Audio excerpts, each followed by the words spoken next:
So thank you for everybody attending today. The NHADEC Education Series is designed to bring to technical topics that are very important in the aerospace and defense industry. In this case, data security is extremely important, and everybody sees what's going on in the news these days in terms of hacks and the fact that there's a lot of bad things going on in terms of what's being enterprises being hacked, and there's some subtleties to all this that Dave Schoenberger is going to talk about. So there's hacking into a system, and there's also accessing data. And Dave Schoenberger, the CIO of Eclypses, is going to be presenting today to talk more about the topic and to also make you aware of the Eclypses MTE technology, which in recent weeks received the NIST certification, which is extremely important for people working in aerospace and defense, because to achieve that certification does not come lightly. And I know Eclypses had to go through a lot of work to get their MTE technology certified. So with that, I'm going to turn it over to Dave Schoenberger. Dave Schoenberger is the CIO of Eclypses out of Colorado Springs, Colorado. They also have other offices, of course. And Dave's going to talk more about the MTE technology and the security issues going on today in the marketplace. Take it away, Dave. Yeah, thank you, Bill. I appreciate the opportunity to discuss cybersecurity today. Bill, as we discuss and have a conversation, you or if a moderator, if you see some questions come in, feel free to interrupt me. Let's make this conversational. And if you have some thoughts along the way, let's certainly bring them in. We will have a question and answer session toward the end of the conversation as well. But to make it conversational, please feel free to discuss things as they come up. As we talk, we want to talk about things that are going on in the world. We're going to start out talking about our cyber vulnerabilities today, how organizations are doing some security today. But I also want to bring up differences between what security is going on in today's world and the difference of security and having data accessibility. That's a key point of the conversation today. Securing something and then being able to use the same data. And then we want to also talk about how Eclypses is doing it, how we focus on data, how we secure the data and make it accessible at the same time, and then walk through some real world situations. So again, please feel free to ask some questions along the way if needed. Vulnerabilities today is a very unique thing. We see daily, multiple times a day, how things are being hacked, how hackers are getting into data and using the data against you, the consumer, against the organization, and then doing things with the data to monetize it. In other words, either holding you ransom and charging you money to get your data back, or taking the data and selling it on the dark web so that criminals can use this to get profile information, to do things financially against you. And this is so known, and yet we continue to do things the same way. Security is something that organizations do. They have cybersecurity officials, they have CISOs on their team, they're doing things in cybersecurity, and yet things continue to happen. Even though we get more and more detection services, we continue to still have data breaches.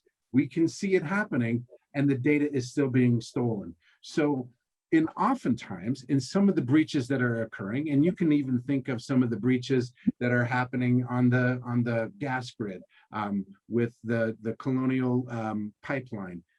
When detection occurs, it's almost too late. Data has already been stolen or things have already occurred. So the more and more detection services that come out there, it's important, but we better have different strategies on actually protecting the data. The other thing we want to talk about is privacy.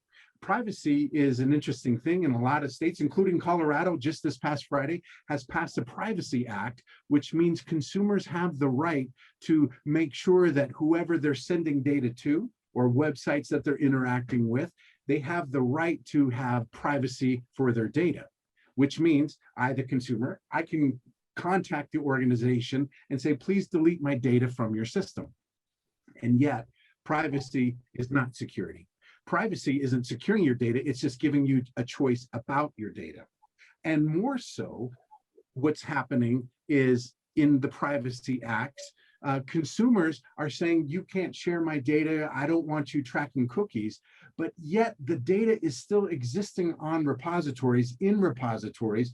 Consumer information is still there. When you work with financial institutions, when you're giving your data available to the organizations that you've signed up for certain services, like movies and Netflix and different things like that, you have data with the company. You still have the ability to keep it private, but you don't have the ability to secure it. And so even though the consumer has rights, the organization still has the responsibility to secure the data. And so it's important as a consumer, when you're interacting with these sites, even though you do have rights, it's important that you are doing safe things with your data with the organizations, or you're making sure that you're only sharing your data, your sensitive information, your financial stuff, your PII with organizations that have great security policies. Doing more than just keeping people out of the data. Hackers, malicious actors, all of these people are trying to hack into the system. Keeping them out is only one part of security. It's an important part of security. Perimeter protection is critical. These are things that have to occur. Detection is critical. But when a hacker gets into an application, they are getting to the data. And so there are many now ways, new ways, including what Eclypses offers, to start protecting data. When we focus on the data protection, we add the additional protection that's required. You know, hackers, they have one goal, is to get to the data. If they get to the data, if they breach the systems, they breach the application, they get down to the repositories where the data is, they have useful things. And yet all of our applications, our mobile devices, our IoT edge points, any point-to-point that is sending these sensitive data to the endpoint are another place where hackers are breaching it more and more. They're not just going to a network and breaking into a database and stealing vast amounts of data. They're actually now stealing the transmissions of data in between the two endpoints. So when my mobile device is ready to communicate with my financial institution and I type in sensitive information on my device and I hit send, that packet of data is going to an endpoint, and hackers have figured out a way to hijack sessions, to get into these data sets and to steal that data as it's moving. In this part of the discussion, I want to talk about how easy it is to actually secure data. One of the interesting things about security is actually easy. We can secure anything. We can actually cut the cord from our systems, from our networks, and make sure no traffic gets in, no traffic can get out. We can secure it. We can put something on a hard drive and actually bury it in the vault and make sure there's no connectivity into it. And yet, applications still need that data. Do you know it's easy to access data? We can get to data in systems and applications that are already designed to get to the data and to do something with the data, whether it be allow for interactivity with the data, whether it allow to content to be streamed to you, or even analytics to be performed against data. Applications know how to get to data. But the problem, and where security becomes a nightmare, is securing it and allowing for accessibility. This is the problem. How do I secure something from people I don't want to use it, and hackers and systems and malware? How do I secure it from that? And simultaneously, at real-time speeds, let it be used by the applications, by the humans, by the systems at real-time speeds. How do I have the balance to secure it and yet let people use it? I think we are focusing on the wrong part of data security in many cases. If hacks continue to happen, if hacks continue to occur, current strategies just aren't enough. We can throw more hardware at it. We can have more routers. Maybe current strategies are to have more detection, maybe more virus protection, and yet the hackers still get to the data. And so this is where I think the new strategies that are starting to form are to actually focus on data more than just preventative measures and detection measures. Let's actually start doing something with the data. And this is what we want to talk about at Eclypses, some of the things that MTE is doing. Eclypses has a new strategy.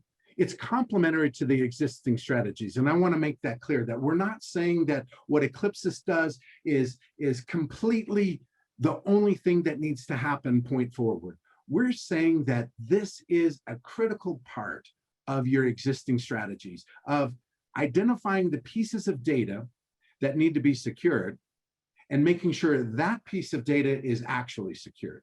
We want to be complementary to the existing applications that you already have. We want to be complementary to the communication protocols that you've already invested money into. You have network security, and that's critical. Keep with the network security. Your compliances, the things that you have to do to remain certified and compliant, have to continue to be there. And Eclypses wants to add into that and actually now get down to the actual piece of data and secure it. Do you know that not all data needs to be secured? Not all data is going to ruin the organization if a breach occurred. We don't want breaches, we don't want intrusion, but when something is stolen, what will be stolen? Is it going to be actual discernible values, or like Eclypses, in our first bullet here, instantly obsolete, meaningless random stream of values? See, I think one of the unique things about providing accessibility and providing security means changing what we do with data, changing the whole idea of what data is. Data can still be useful, and it doesn't have to be discernible. Instructions can still occur.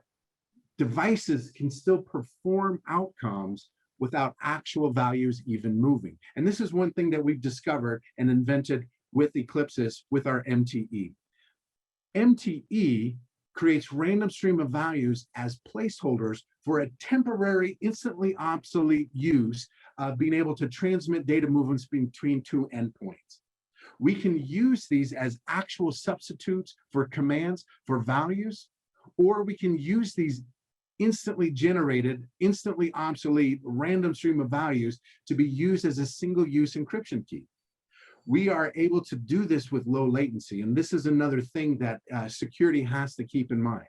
When you're thinking about new and improved security strategies, you have to think about speed. You have to think about not changing the user experience or not slowing down the security. That's another feature of security, is there's a lot of things we can do with security if speed weren't an issue, if we didn't have to worry about how much performance hits security causes. If security can be done without a mind to speed, we can secure anything. But because it has to be available at real-time speed, suddenly there's limited opportunity. The more and more devices that are produced, IoT, edge devices, speed is even more of a factor because we don't have all the resources in the smaller, tinier things. We have resource constraints, we have power constraints and energy constraints, and we need things available still on those real-time speeds. So rather than sacrificing the ability to secure data, MTE provides an alternative way of securing that data, because we can do it in these complementary ways like I described at the real-time speeds. Because we're not depending on processing power to secure information, we're able to do it at the real-time speeds, even in these resource-constrained devices. See, the MTE really is a toolkit. It's a toolkit that you use to enhance your existing applications, your existing devices, using all of the things that you have. Our APIs and SDKs are designed to work with the languages that you've already developed in, with the devices and the hardware that you've already invested in. So it's a simple way of addressing the security needs. I'll kind of continue on with this concept of using our toolkit to add into your security strategy. We do things pretty well when it comes to securing data between two endpoints. We're convinced that our speed is phenomenal, that there's no latency, that the hacker is not going to be able to discern a value, even if they stole the packet of data moving between two endpoints. These random stream of values that we've created have no correlation to source data. So therefore, we have a couple of areas of specific focus that we like to focus on, which is IoT devices. So anything that moves between smart devices, industrial IoT devices, power grids, and critical infrastructure. This is a key focus for us. And we know in our nation today, this is a key focus for our nation. Biden, our president, has even put together some new mandates that force us to now focus on things differently, which is important. We are now prepared with our MTE to be a part of these national cybersecurity initiatives. Our MTE Connect with IoT devices provides this security for in highly scalable situations. We are good on smart poles in a smart city, vehicle-to-vehicle communication. We are good for IoT devices communicating over any of the communication protocols. Many of these devices now are communicating over 5G, which has opened up new threats and new ways that hackers can get into communication streams. And we can protect that because the payloads that we protect are based on transmissions. We can secure the transmission all the way to the endpoint, regardless of how many hops along the way it goes through. We don't care about what the network is doing. We care about the fact that we've secured data because we're no longer sending actual values. So even if it has to go through multiple hops along the way, which are multiple potential breach points, multiple potential hack points along the way, the data values that move don't have to be usable at each hop along the way. We secure it till the endpoint, and only that endpoint can ever discern the value. Because of the way of our system works, we're able to secure it on the send, it hops along the way, and only that only that endpoint can ever see what the data is and ever do something useful to it. So we're eliminating the current risks that are there in these kinds of IoT network and industrial control systems type data movements. Another area of focus for us is mobile. Because how our system works, we can even put the MTE at the application level so that the moment the application is producing data or interacting with data, and it now is preparing the data to be sent, we're able to secure it before it even gets to the operating system level. Right now in mobile devices, in the way applications work, application produces data, interacts with data, and then it hands data to the operating system layer. And at the operating system layer, things are prepared and packets are produced to be able to send over communication protocols. And we're able to come into the application, and when data is produced, call our library, produce our random stream of values, use our random stream of values as substitutes for the actual data that would have been sent in the old way. Now our packets are being sent, and transmission by transmission, every single transmission of data that moves from the application to the communication protocol is secured before vulnerabilities even are present at the operating system. When hackers bring in malware, when they're doing things and they're hijacking SSL and TLS connections, when these are occurring, they're occurring after we've already secured the data.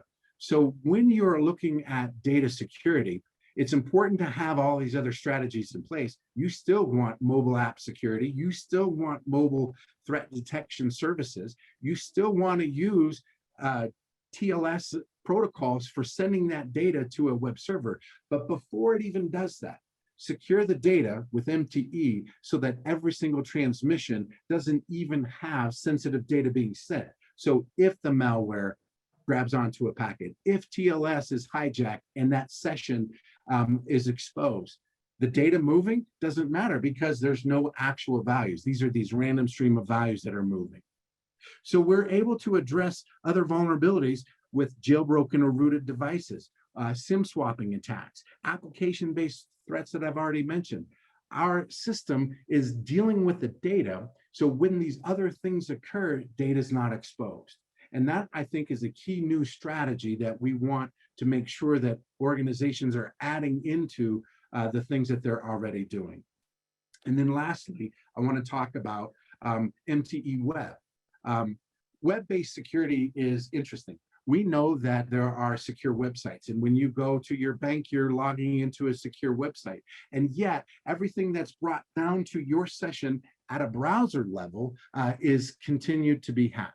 And the reason isn't because security is horrible, it's because the hackers have figured out the smart ways of getting to the data, to breaching the Wi-Fi connection points, to finding out how to hack that TLS session and watch all the data that's moving back and forth. And again, one of the benefits of the MTE Web is to be able to have security in a browser session without having to install anything.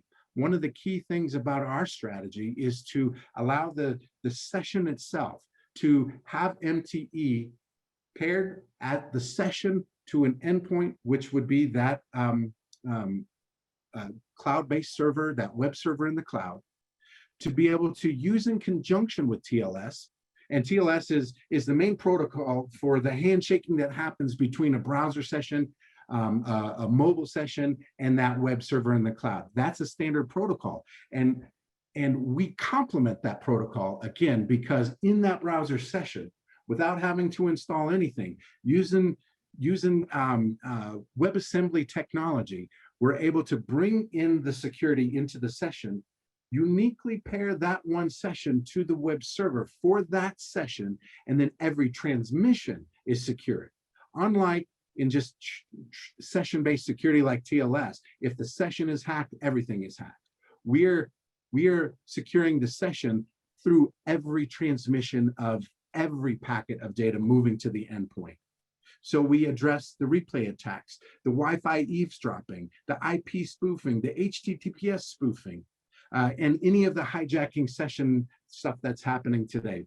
Our security is addressing that. And again, it's adding into and complementary to the things that you're doing. There's not a whole lot of changes that have to occur to add this into it. But again, the focus is the data and the specific sets of data. Even in a browser-based session, not all data needs to be secured, but you want to make sure that any of the sensitive pieces that are moving are secured with the MTE, so that if these other systems have already been breached, the data is still secure. We had a question come in just prior, which talks about these vulnerabilities users face if they're currently using TLS or SSL. Do you want to go into that right now or go further into that right now? Yeah, those vulnerabilities, if you look at the screen here that's posted, MTE Web, some of these are actually the spoofing and the hijacking of the sessions. I'll go into it a little bit deeper in the question and answer session, but this is really showing what's happening, because in TLS, if there is SSL hijacking, that means the hacker is watching all of the data movements in this secured session, even though it appears as secure and the key is still in your browser session and you're logging in and you still see the HTTPS. A hacker's watching the data that is moving. They figured out how to hijack the session, and they're getting that data that's moving between the two endpoints. So MTE addresses that specifically by replacing what would have been sent as actual data and replacing it with these random stream of values instead. So when we're talking about real world scenarios now, this is where it gets real practical, and this is where brainstorming, like we can really get into brainstorming. We can get into the question and answers here based on this slide. In the real world scenario, the Colonial Pipeline breach is a demonstration of how all critical infrastructure is ready to be breached. We know this is one of the largest threats in our nation today, is this critical infrastructure. And when there's a breach, and even though a ransomware is occurring, and even when you pay the ransom for these things, critical infrastructure, when it's shut down, there's a cascading effect that's immediate. Supply chains, when the gas stops, the cars stop, the delivery stop. And so it's a massive thing. In power, if the power stops, generated electricity stops. When the electricity stops, systems fail. Not just communication systems, not just our entertainment systems, but the critical infrastructure of hospitals, and it goes on and on. When these things occur, lives are at stake. And so part of the news of seeing these things, the Steamship Authority, okay, so the boat get hacked. It doesn't sound like that big of a deal until the boat doesn't move and the humans can't move from one island to another island, or one part of the country to another part of the country. When this happens, catastrophic things occur. And so the White House, in their executive order that they've given, it's important. It's an important strategy. And a lot of these executive orders don't get too specific on exactly what must be done. They make recommendations on the things that you have to focus on. And one of the things now that the executive order is mandating people to focus on is moving beyond just detecting threats and actually mitigating the threat. And for us, mitigating the threat means securing actual data, replacing the data with the MTE, instantly obsolete random stream of values. One way in which organizations like us are able to prove that what we say is actually true is through standards and through things like NIST. On the screen here, you see information about our NIST certification. If you actually click the link, and that link brings up a website, you're going to see Eclypses at the very top of this list, showing how we have moved into this phase along with other massive companies. As a matter of fact, we moved into this phase on this website on June 3rd. On June 3rd, another major company trying to get their algorithms certified as well, AWS, Amazon Web Services, we know them, they're big, exact same date, they're trying to be certified. So we are at the cutting edge of getting our algorithms secured and being able to prove how well this security works. We've already passed some of the tests, like you see in the chat here.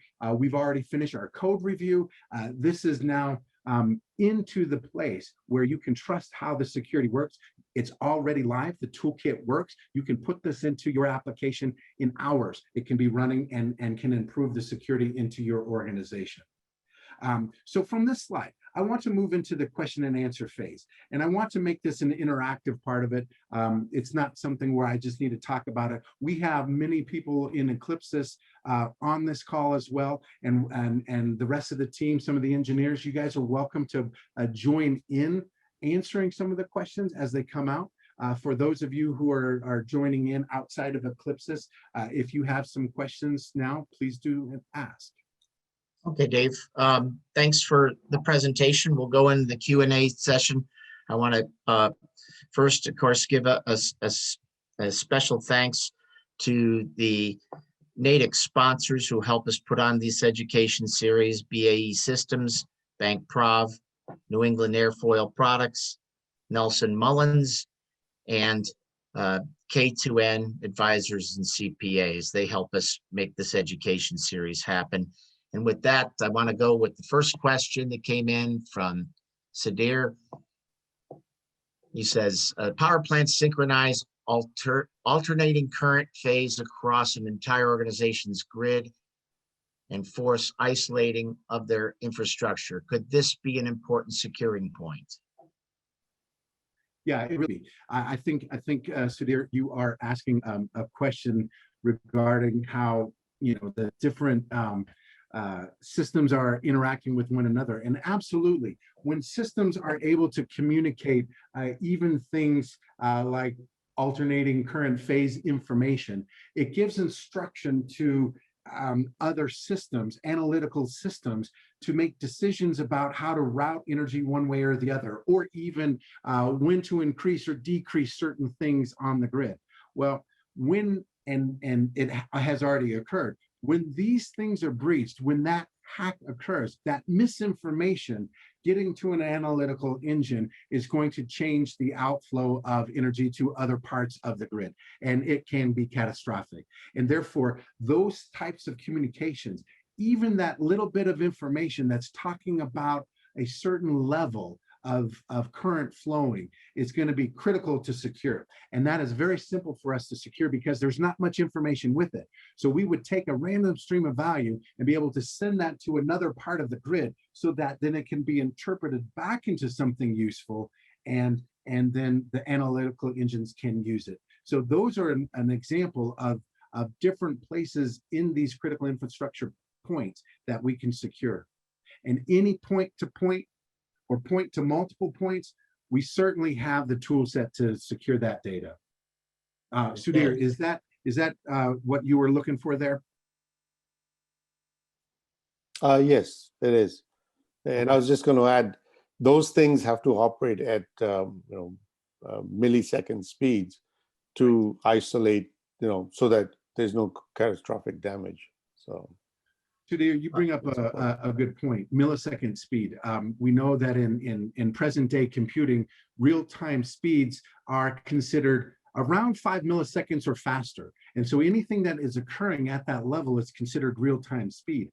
We know that even the military defines it at that level of sub 5 millisecond.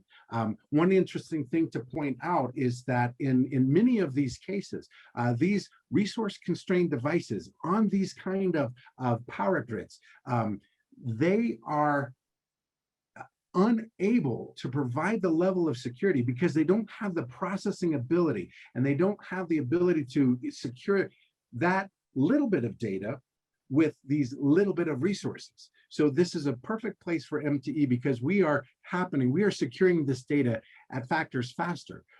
If real time is considered 5 millisecond, our processes are running in the 10 to 40 microsecond speeds. So we are so much faster than real time. And because we're able to run fast, we're also able to run with resource constrained devices. Okay. I had another question come in prior to the presentation. And I know this is a pretty big time topic. Explain a little bit. I know most aerospace and defense companies probably employ standard data encryption, but just talk about how standard data encryption will become obsolete as it relates to quantum, the future in quantum computing, because quantum computing is a big topic by itself, and I don't want you to get bogged down in the weeds today, but just talk about how quantum computing is going to impact maybe some of the standard data encryption out there right now. Yeah, thanks for bringing up that topic, Bill. Quantum computing is right around the corner, and it just gives the ability for data to be dealt with at much faster speeds, phenomenally faster speeds, which means that the algorithms used to encrypt data, either by brute force password guessing or by just running and crunching the math to break the algorithms, it's going to happen. The part about encryption that's unique is that when a key is used to encrypt the data with whatever algorithm of choice it is, modern day computing, it might take thousands and thousands of hours to break an algorithm, maybe even hundreds of thousands of hours, or in some cases, hundreds of years to break the algorithm. The same can be true in hours with quantum computing. And so if there's a piece of data that's secured, if the key is either brute force guess or that algorithm is broken, so that one piece of data then is exposed, Now you have the data. With quantum computing and with existing key management solutions out there for encryption, what's likely going to occur is the repositories of the keys are going to be hacked. And those keys, once the keys have been hacked, and now all of the data that's been encrypted, all of the data is going to be exposed. Where we believe that this solution offers resiliency against the eventuality of quantum hacking is that we secure one piece of data with one key. And that one piece of data with one key, that instantly obsolete generated key that doesn't even exist anymore, even if a quantum computing could take that one piece of data and break that one algorithm, they're only going to have one part of the data. They're only going to have one piece of that transmission. They're not going to have all the other transmissions, because that key and that encrypted value doesn't even exist. That key doesn't even exist for the next piece of data. So another quantum hack would have to be done on the next piece of data. Unlike traditional encryption today, where there's one key and lots of data encrypted, we have one key, one piece of data, which is a unique hack to the next piece of data and next encryption key, which is a different hack. And so because of the realities of quantum computing is still going to take processing power, and it's still going to take time to get brute force, get that data. By the time the next packet is grabbed, our keys don't even exist anymore. So it does provide a great level of resiliency against the eventuality of quantum hacking. Okay, I see that very key for a lot of the audience in this meeting right now. So we're breaking up lots of data using an encryption capability that breaks it all into pieces of information. And if you know, there's people on this call who have companies who are sending data having to do with defense-related pieces or parts, or critical aircraft parts or pieces. If you're sending an aerospace, an airframe connection point part or piece, and that's 70, 80 megabytes, this is breaking that up into lots of tiny and encrypting it in lots of tiny pieces and parts. And that should give a lot of you a lot of solace in terms of can your data be secured, especially with what's coming today in terms of hacking, and in this case, quantum computing hacks. So thank you. So had another question come in having to do with, of course, this whole work from home initiative that's going on now, brought about again with the pandemic, and that is how MTE would make this easier, or I should say how hacking can be made easier, having to do with people working from home, and maybe how MTE solves that problem as well. Yeah, that's a good point.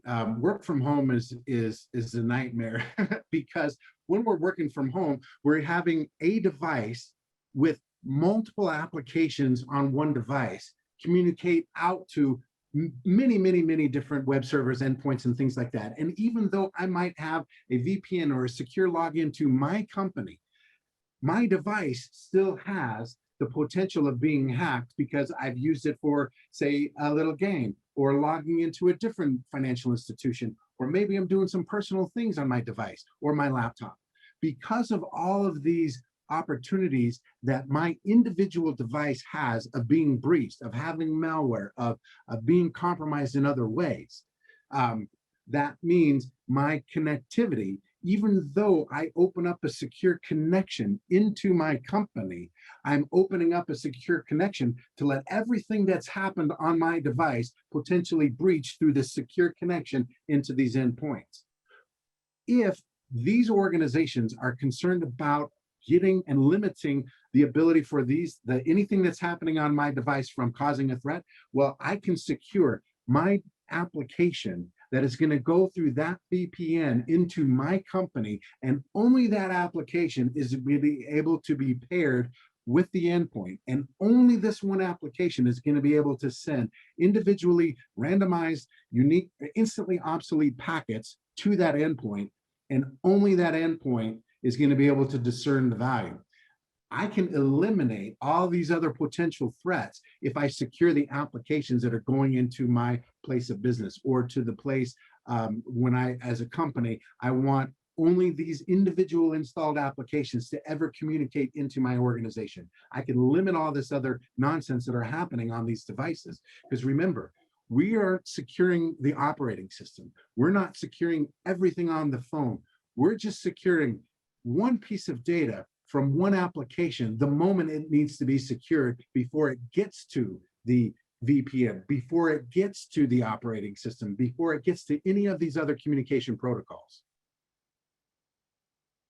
Okay, very good. I know we had a question come in regarding pricing, and I don't know if we want to address that now, but I mean, for maybe a standard 10-seat license, for instance, can you give a general price range for how Eclypses handles that, just to give people on the call some idea? And just so everybody knows, we will be sending more information as a follow-up to the event afterwards. Yeah, you know, I'm one of the nerds in the company, and I don't have a good thought on pricing, only because there's some dependencies. The dependencies are the number of endpoints of what that is. It's not so much a seat license per human. It's more of an application and endpoint to endpoint discussion. It is affordable. It is affordable for small organizations. It's affordable for large organizations, because really what you're paying for, although I can't quote a price because it's kind of a question that is too generic, if you will.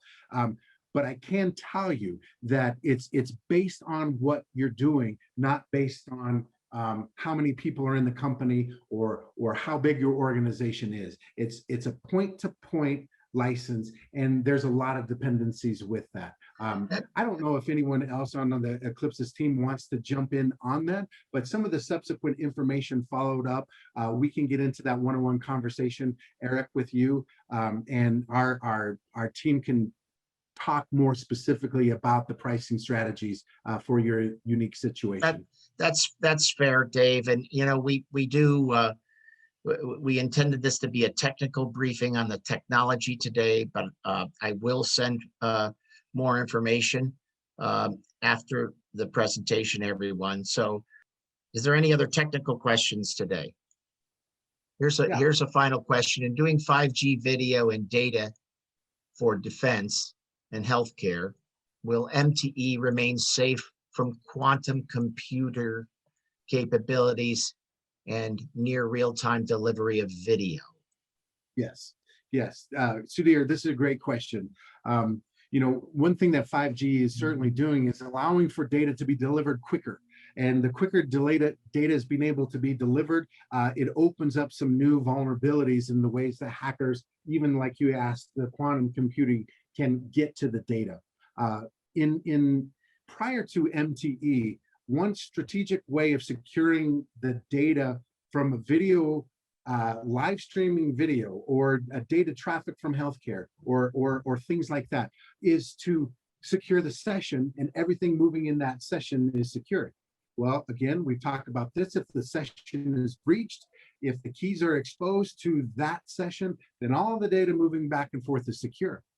With video, sometimes you can secure chunks of video. Video is simply just a bunch of image streamed quickly, buffered up and streamed rapidly. And so you can take handfuls of, you know, and large amounts and a packet of JPEG images, and secure that packet, and then secure another packet and secure another packet.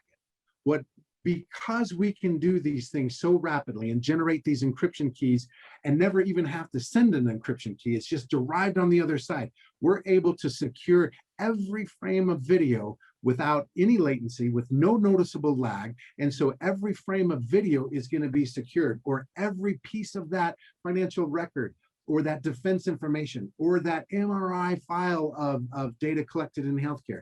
Every single part is going to be uniquely encrypted with an instantly obsolete key. It's going to protect from the quantum capabilities of hacking, and it's going to not slow down anything that's delivered along the way. This will not slow down any delivery of live streaming data of any sort.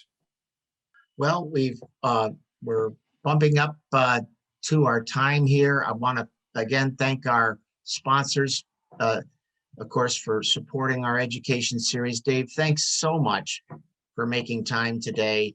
More information will be sent to everyone about MTE technology, and to find out more, you'll see that from the NHADEC organization. But thanks, Dave, for giving us some of your time today to talk about MTE technology. And thank you, everybody, for joining today. Thank you.